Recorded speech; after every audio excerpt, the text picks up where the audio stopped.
Ian, thank you very much for joining us, everyone. We're very excited. This is our first ever time on camera, I believe, for both of us. Mm-hmm.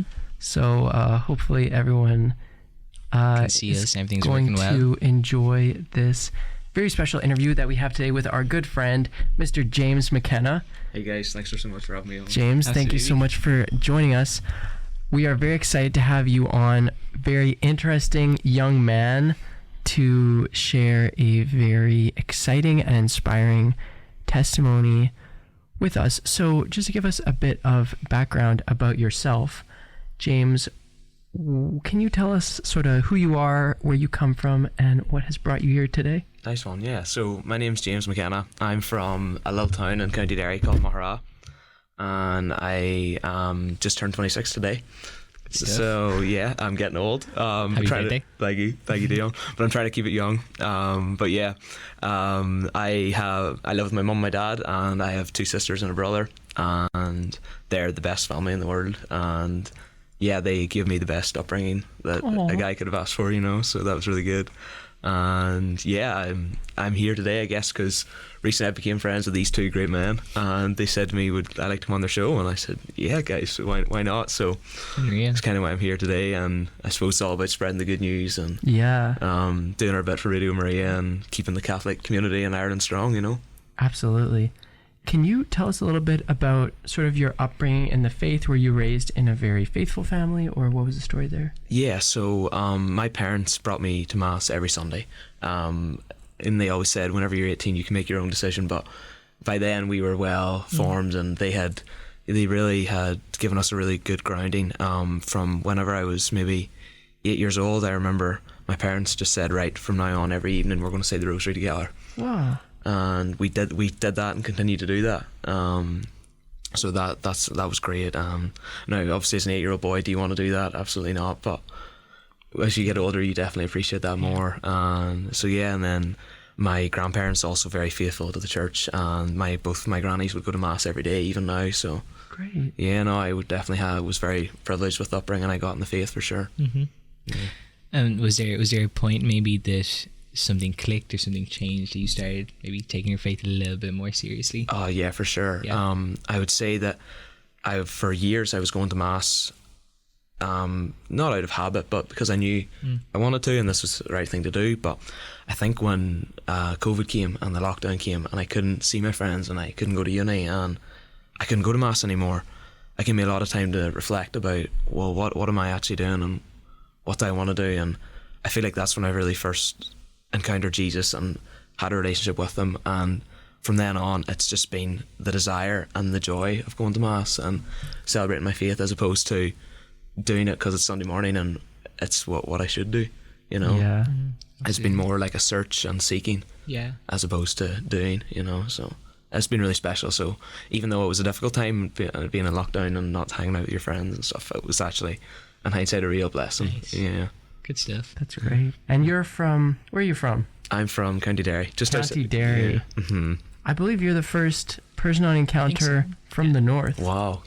Nice one, the north. Big stuff. honor, yeah. Big honor. And you're a big GA guy, correct? Yeah, I dabbled in a little bit of GA, yeah. You were at the game last week? I was at the game last week. How was that? That was good fun, yeah. We went with a couple of friends, and Derry won, so... That's great. That So was now they're in the quarterfinals? Semi-finals? They're in the semi-finals next Wow. Sunday. So we That's have to play very Kerry. exciting. There you go. That's a tough game, but It's a that's... tough game. It's going to be a tough game. They're probably going to beat us, but you know Oh, what? you never know. We're going to yeah. give it our best. And you're going to a game today as well, aren't you? You were going to Galway and Limerick Good today stuff. after this, yeah. That's hurling. That's hurling. Semis. Exactly. Wow. Yeah. So we'll see what happens. And who'd you be up for? I'd probably want Limerick to win today. Really? Yeah. There you go. Fair, yeah. Yeah. Keane's big for Limerick. Yeah, big Limerick. Yeah, you love Limerick City, Yeah. don't you? Nice one. In your free time, you like to Yeah. go. Nice one. Nice No, one. that's awesome. So, what do you do for a living?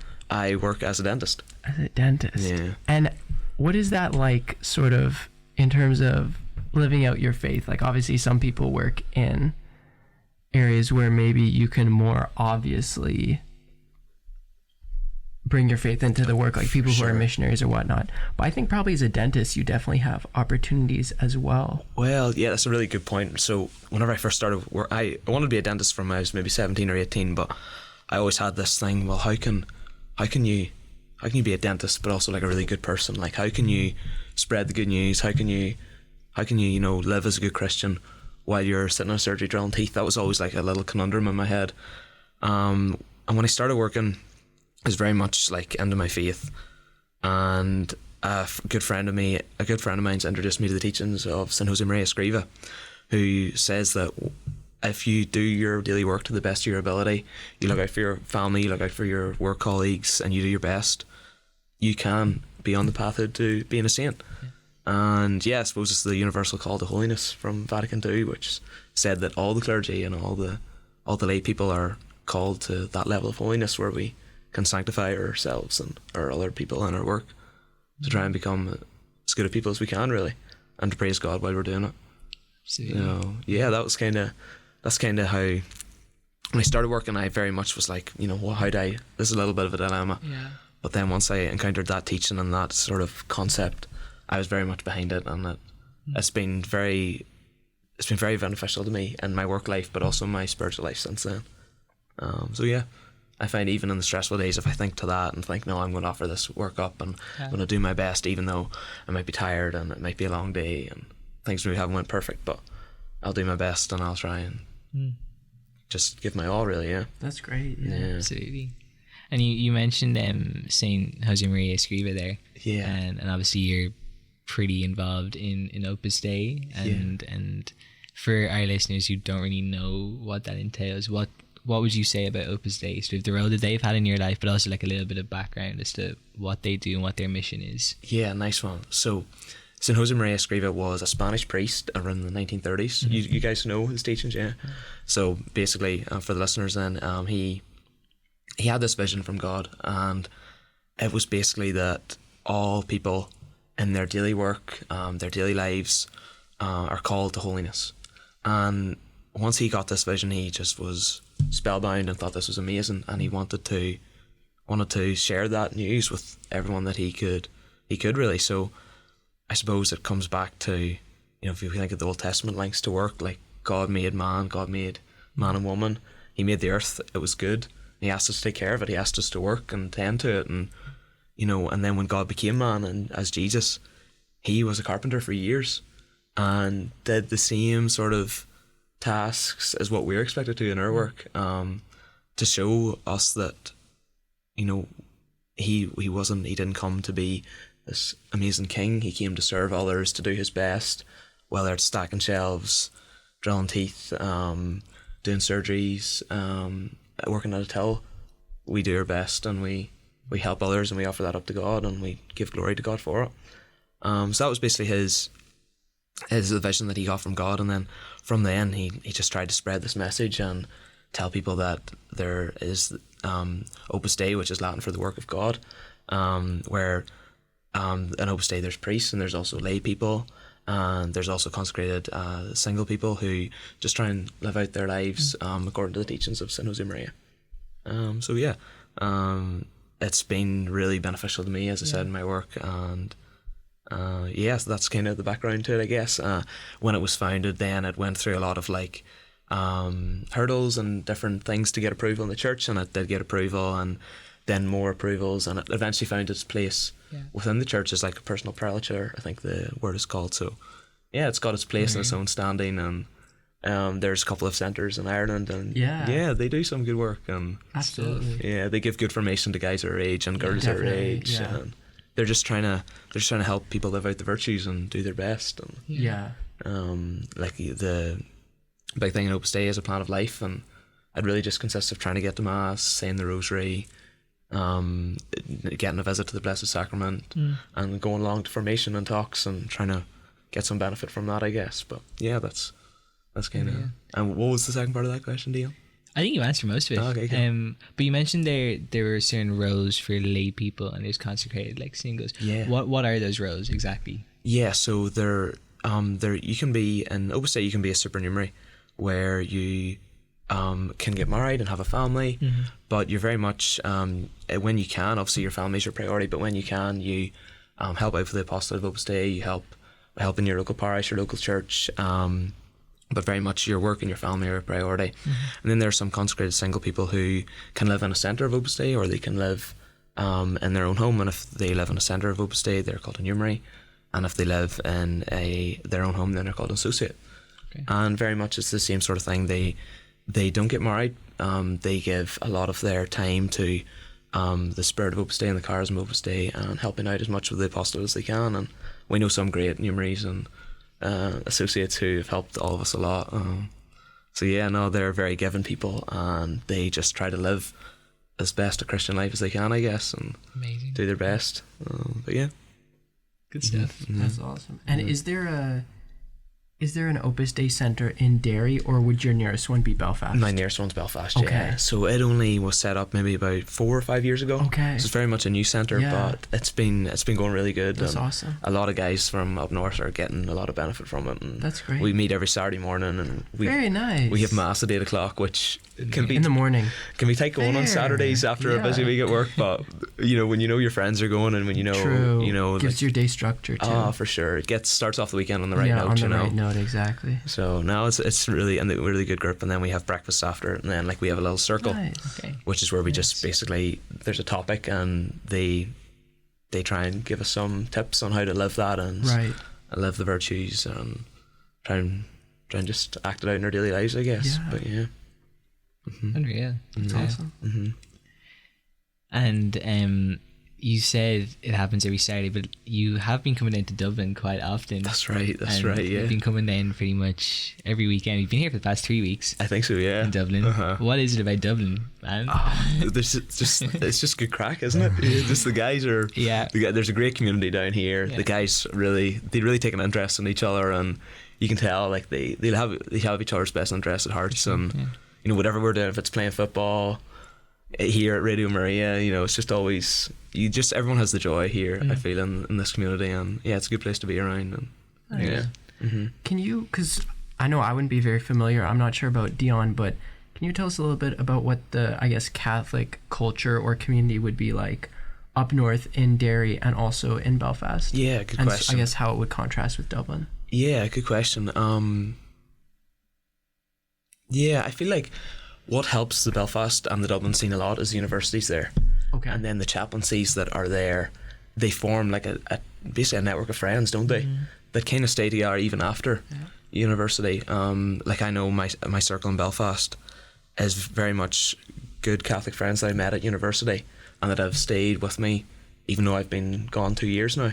Right. So I feel like in Dublin it's a similar sort of culture. There's guys that are studying at UCD still, or Trinity, and then they're very much friends with guys who've maybe left. And so I think the chaplaincies have a big role to play there, don't they? And I know Focus and I are both in Dublin and Belfast, and Right. that's bringing a lot of people together too. Yeah. I think that's what it's all about, just getting people together and getting Absolutely. them, having friends to accompany you with on the journey. Because we're not called, Pope Benedict said years ago, we're not called to comfort, or the world calls you to comfort, but we're called to greatness. But that's a difficult path to be a Christian in today's world. So if you have a good community around you, then you're kind of flying, aren't you? Absolutely. Yeah. And we've our own studio coming up in Belfast as well. So Yeah. we've set up our own little Radio mini Maria, studio. Ireland, Belfast. Absolutely. It's going to be powerful, guys. Yeah. There you go. Hopefully more to come as well. Yeah. absolutely. And when's that going to be set up? That is already... It's already set up up. and We're going. already Yeah. broadcasting shows. Yeah. Oh, yeah. So- and just to the north or all over Ireland? All over Ireland. Over Ireland. amazing. So if you ever want to volunteer up in Belfast... Absolutely. Yeah. Amazing. There you You can guys come up to my show someday. Oh, Yeah. there you go. That would be awesome. Yeah. Good stuff. And you were in... So obviously you did... you were in university in Queens. I went to Queens, yeah. Queens, good stuff. And what was it like in Queens? Because I know it would have been before the Focus missionaries were there. Yeah. And what was the circle like in sort of Queens? Did you have a Catholic society, or were you a part of it? Or? Yeah, so there was the Catholic chaplaincy at Queens, and there was it was a great circle. There was 2 different chaplains during my time there, Father Jared McGee, who we're all still really good friends with. He was a great chaplain, and then we had Father Dominic McGrattan, who's also a great chaplain too, and I was good friends with both of them while I was there, and they both did a lot for me. And yeah, the circle is just it's really strong up there. The chaplaincy do a lot of outreach, and there's different little subgroups within the chaplaincy, and they each have their own wee niches, and try and do different sorts of work. You know, there's a boys group and the girls group, and then there's a Troker Society, and there's different groups that just try and target different aspects of university life, and just with the whole ethos of being a Christian and helping others. So, you know, that's awesome. We had a great trip with the chaplaincy last year to Rome. Oh snap! Okay. Yeah, and we met Pope Francis. So wow, that's pretty cool. That was an cool. amazing trip. Yeah, and we went to Assisi as well, so we saw where Carlo Acutis is buried. So that was really cool because he's like a saint for young people, isn't he? So right. That's unreal. Yeah, it was an amazing trip. That's amazing. There's a mini statue of Blessed Carlo Acutis in my home in India, in my home parish. Interesting. Nice. And I remember it was my first time seeing it it was a couple of weeks ago now, but I remember seeing it as being like, wow.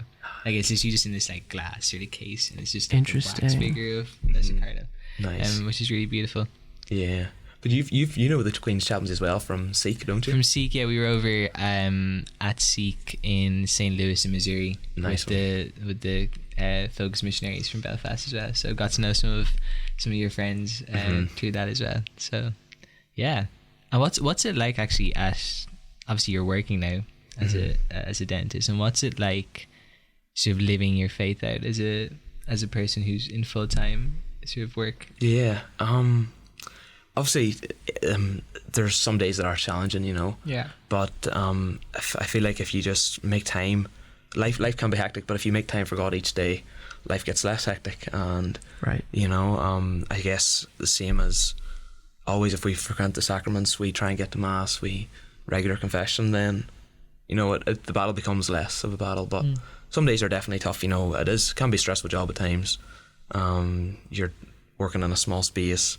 People are nervous. They don't often like you. They think you're going to hurt them. Yeah, true. Do you have personal experience? But yeah, I guess, you know, you just do your best and try and, if you do, I feel like if you just offer what you do to God and do your best at it, you can't go too far wrong, you know? Right. Yeah. And in the workplace, what kind of, I guess, reactions or response would you get to being, I guess, a person of faith? Or maybe in the north that's more common than it is here? Yeah, good question. I feel like maybe I'm not really sure. I've never really worked it down in the Republic of Ireland, but I know up north that's never been an issue. I know in my first job, like I remember one Friday I left early to go to Lochderg, and everyone said, "Oh, great, have a good time." And yeah, they knew I used to like to do my visit at lunchtime to the chapel and the Blessed Sacrament. Nice. Yeah, it was never. No one ever said anything, or they just knew this was something I enjoyed doing. I felt I got a lot of benefit and joy from this, and this was a big part of my life. And yeah, they were all supportive. Yeah, very nice. Yeah, and yeah, I suppose I feel like, you know, it wouldn't matter what you're into, if you're doing your best for your work colleagues, and if you're with the joy, they'll see that in you, and then they'll wonder, oh, he's doing that, and that seems to be working for him. Yeah. I wonder, should I take a look at that, you know? So yeah, and a lot of people nowadays, they might not know anyone, like they might not have any friends or family, exactly, especially their age, who's like into the faith. So you're kind of showing like, oh, like it's not just something that's for like the older generation, like it's for everyone. For sure, yeah, exactly. You could be the only person they meet that year that has any faith. So if you're trying to set a good example and doing your best for them, then that can go a long way, you know. Yeah. But yeah. Oh, amazing. definitely. Yeah. Good stuff. And I suppose as well, you've been coming down to Dublin a lot, and would you ever see yourself, I suppose, in Dublin at some point in the future? That's a good question. I have no idea where I'll be, like in a year's time. Like I didn't expect to be doing what I'm doing now this time last year, but at the minute I'm really content where I'm at. Like I love living with my family, and I love my friends up there, but yeah, I could be tempted. But we're here. But we're here. Join us. No, I could be tempted maybe in the future, you know. I think it would be great fun, and it is a great place to be, Dublin. Like there's always plenty to do, and there's a great community, as we said. So absolutely, yeah.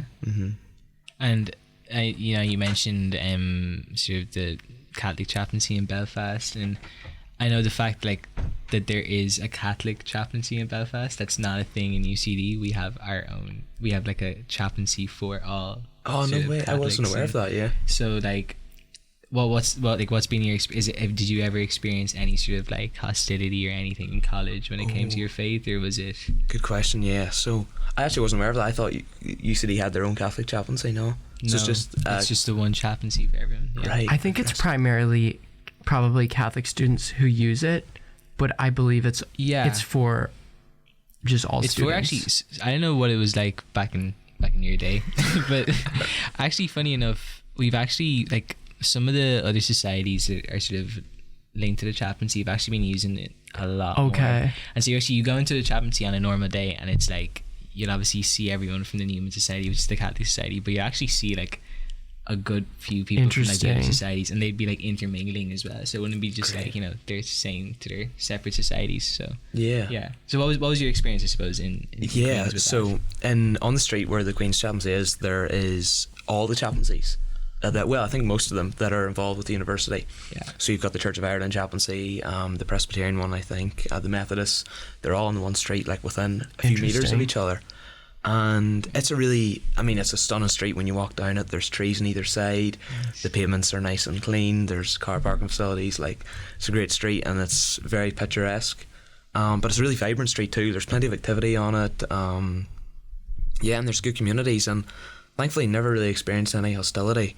When the chaplaincy went to Rome last April, we actually were accompanied by a Presbyterian minister and his wife, who came with us as well, which was great. So no, there's good links being formed, and I guess everyone's trying to do the same thing really at the end of the day, aren't they? And trying to spread the good news. So no, I've thankfully never encountered any hostility. No. Good stuff. Yeah, no, it's great. Good. And I think you want that as well in university, especially when you've got people from different faith backgrounds. You don't want people to just sort of stay in their own circles and stay to their sort of like friend group, and you kind of want them to get out of themselves and sort of interact with people that have different views to them and believe in different things, so you can actually converse about things that are a little bit more important.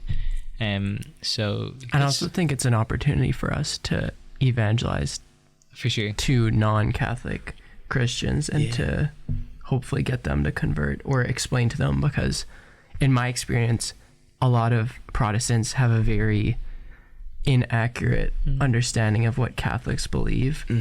So that could be an opportunity to kind of for sure help them to understand better what we believe. Nice one. And it's your birthday today as well. It's my birthday today, and you share your birthday with a few of our friends. So what's the plan for today? The plan today is, so after Crow Park, I think we're all meeting up this evening, aren't we? And is there a barbecue? Yeah. I think there's some sort of party, yeah? Yeah, nice one. I'm excited, Word on the street has it that it's a beach party. No way. That's what I heard. Well, That's what sorry, I heard not a from beach Dion. party. A beach-themed party. We're not going to the beach. What? I thought we were going to the beach. Are you coming, Keane? Yeah, of course. Nice one. Party time. So I don't know if we're dressed as... We were discussing this earlier. I don't know if this is beachwear. I don't know if we're in beachwear yet. Not yet. I don't think so. Well, we can get some. Will we hit the shops after? Yeah. Tommy Hilfiger. Tommy Hilfiger. Go to the beach section. Yeah. Pick up a little beach ball and a rubber ring. Why not? Straw hat. Exactly. It should be a good party. Absolutely. So there's Oscar's birthday. Who else's birthday's today? I think Peter Granham is around this time, and his brother. Cool. And then Daniel Johnson as well. Cool. Yeah, so it should be good stuff. But some of our listeners might be thinking, wow, you guys have a dentist on. Like, I want to know what I can do for my teeth. Like, what are kind of the tips you would have for us for improving dental hygiene and health? Yeah, great question. So I'm off on Saturday, so I can't talk about teeth now. I will share some top tips. What I've realised, I've only been out working 2 years, but I see, especially when I see older people, those who have managed to hold on to their teeth into later life have had frequent hygiene appointments and really just taking pride in your teeth and looking after them. And I suppose it's like everything. If you have a car and you look after it, it's going to last longer than the one that you driving first gear on the motorway, things like that, So, no, I feel like making use of your hygienist, coming to your regular checkup,